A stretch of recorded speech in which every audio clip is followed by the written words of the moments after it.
Memasuki hari ke-6, warga Blok 8 Perumnas Antang masih bertahan di lokasi pengungsian di Masjid Al-Mutakin lantaran banjir yang menggenang rumah warga tak kunjung surut.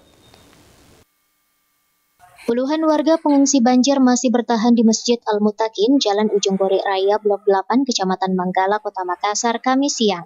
Air banjir bahkan menyisahkan atap rumah warga, sementara pekarangan dan pagar rumah sudah tenggelam. Beberapa warga mulai kehabisan pakaian untuk dipakai hari-hari di lokasi pengungsian. Tak hanya itu, warga juga mulai bingung sebab pakaian yang berada di pemukimannya hampir keseluruhannya tidak bisa digunakan dikarenakan tergenang banjir.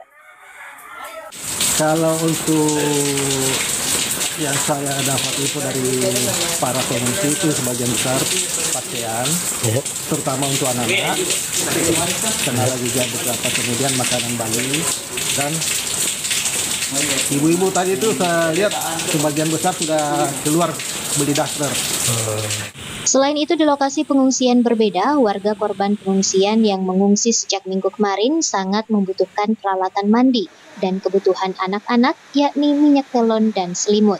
Apa yang dibutuhkan, Ibu? Kalau di sini kan ya paling utama itu kan makanan, Ya.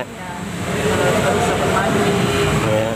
Kalau anak-anak mungkinnya paling minyak kayu putih, begitu, minyak telon, kan angin dingin, kan selimut juga. Diketahui hujan mengguyur Kota Makassar sejak Sabtu sore kemarin, merendam ratusan rumah di Kecamatan Manggala, Kota Makassar hingga nyaris tenggelam.